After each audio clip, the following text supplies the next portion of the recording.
വചനവീഥിയിലൂടെ father ജെ.ബി. Puthur. വിശുദ്ധ ലൂക്കാ രചിച്ച നമ്മുടെ കർത്താവ് യേശുമിശിഹായുടെ പരിശുദ്ധ സുവിശേഷം. അധ്യായം 9, 57 മുതൽ 62 വരെയുള്ള വാക്യങ്ങൾ. ശിഷ്യത്വം ആവശ്യപ്പെടുന്ന ത്യാഗങ്ങൾ. അവർ പോകും വഴി ഒരുവൻ അവനോട് പറഞ്ഞു, നീ എവിടെ പോയാലും ഞാൻ നിന്നെ അനുഗമിക്കും. യേശു പറഞ്ഞു, കുറുനരികൾക്ക് മാളങ്ങളും ആകാശത്തിലെ പക്ഷികൾക്ക് കൂടുകളുമുണ്ട്, മനുഷ്യപുത്രന് തലചായ്ക്കാൻ ഇടമില്ല. അവൻ വേറൊരുവനോട് പറഞ്ഞു, എന്നെ അനുഗമിക്കുക. അവൻ പറഞ്ഞു, കർത്താവേ, ഞാൻ ആദ്യം പോയി എന്റെ പിതാവിനെ സംസ്കരിക്കാൻ അനുവദിച്ചാലും. അവൻ പറഞ്ഞു, മരിച്ചവർ തങ്ങളുടെ മരിച്ചവരെ സംസ്കരിക്കട്ടെ, നീ പോയി ദൈവരാജ്യം പ്രസംഗിക്കുക. മറ്റൊരുവൻ പറഞ്ഞു, കർത്താവേ, നിന്നെ ഞാൻ അനുഗമിക്കാം, പക്ഷേ ആദ്യം പോയി എന്റെ വീട്ടുകാരോട് വിടവാങ്ങാൻ അനുവദിക്കണം. യേശു പറഞ്ഞു, കലപ്പയിൽ കൈവച്ചിട്ട് പിന്തിരിഞ്ഞു നോക്കുന്ന ഒരുവനും സ്വർഗരാജ്യത്തിന് യോഗ്യനല്ല. മനുഷ്യ ജീവിതത്തിലെ ബന്ധങ്ങൾ.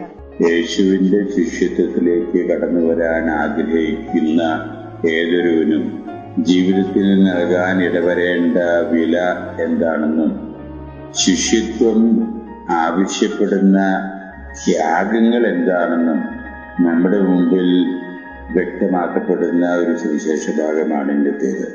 യേശു തന്റെ പ്രവർത്തനങ്ങൾക്കിടയിൽ യേശുവിന്റെ ശിഷ്യത്വം മനസ്സിൽ താലോലിച്ചുകൊണ്ട് നടന്നിരുന്ന 3 യുവാക്കന്മാരെ കണ്ടുമുട്ടുന്നു.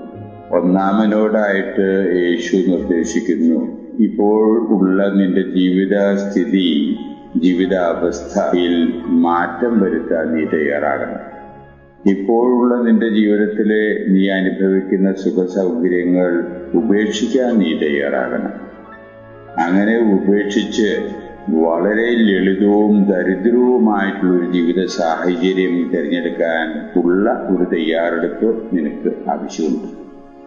രണ്ടാമനോടായിട്ട് യേശു പറയുന്നു, നൽകപ്പെടുന്ന നിർദ്ദേശങ്ങൾ 100% ജീവിതത്തിൽ പാലിക്കാൻ നീ ബാധ്യസ്ഥനാണ് എന്ന വിചാരം നിനക്കുണ്ടാകണം. മൂന്നാമനോടായിട്ട് യേശു പറയുന്നത്, കുടുംബവും കുടുംബബന്ധങ്ങളും പാവനവും പ്രധാനപ്പെട്ടതുമാണ് എന്നുവരികിലും ശിഷ്യത്വം മുൻഗണന നൽകി ജീവിതത്തിൽ കാത്തുസൂക്ഷിക്കേണ്ടതായിട്ടുണ്ട്.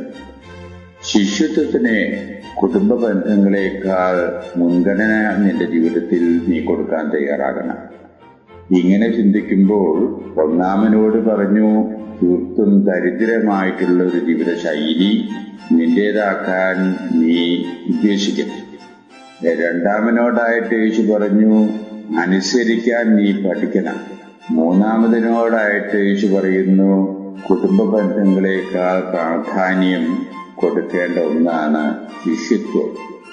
ഇന്ന് യേശുവിന്റെ സഭയിൽ ശിഷ്യത്വത്തിന് ആഗ്രഹിക്കുന്ന യുവാക്കൾക്കായി നിർദ്ദേശിക്കപ്പെടുന്ന വ്യവസ്ഥകൾ അവരുടെ ജീവിതത്തിൽ ദാരിദ്ര്യം, അനുസരണം, ബ്രഹ്മചര്യം എന്ന 3 ജീവിത യാഥാർത്ഥ്യങ്ങള് ജീവിതത്തിൽ തന്നെ വ്രതബദ്ധിതമായിട്ട് അവര് ജീവിക്കാൻ തയ്യാറാകണം എന്നുള്ളതാണ് ഇന്ന് യേശുവിന്റെ സഭയിലുള്ള ഒരു സ്ഥിതിവിശേഷം. ഒരു പക്ഷേ യേശുവിന്റെ സഭയിലെ, കത്തോലിക്കാ സഭയിലെ ഇന്ന് നിലനിൽക്കുന്ന വ്രതബദ്ധിക ജീവിതം യേശു അന്ന് ഭാവനയിൽ കണ്ടിരിക്കാൻ ഇടയുണ്ട് എന്ന് പറയുന്നതിൽ തെറ്റില്ല എന്ന് വേണം വിചാരിക്കാൻ.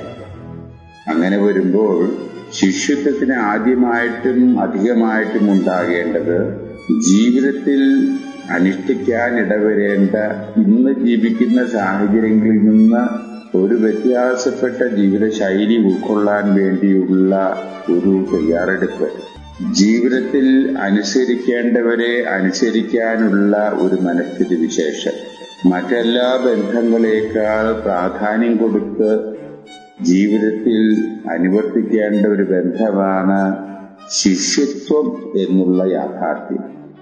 ഇവ മനസ്സിലാക്കി ജീവിതത്തിൽ ചിട്ടയോടും നിഷ്ഠയോടും പ്രതിബദ്ധതയോടും ലാളിത്യത്തോടും കൂടിയുള്ള ഒരു ശൈലിയിലാണ് യേശുവിന്റെ ശിഷ്യത്വം പുഷ്കലമാകുക, അത് വികസനമാകുക എന്ന ആശയം വ്യക്തമാക്കുകയാണ് ഇന്നത്തെ സുവിശേഷം എന്ന് വിചാരിക്കുന്നതിൽ തെറ്റില്ല.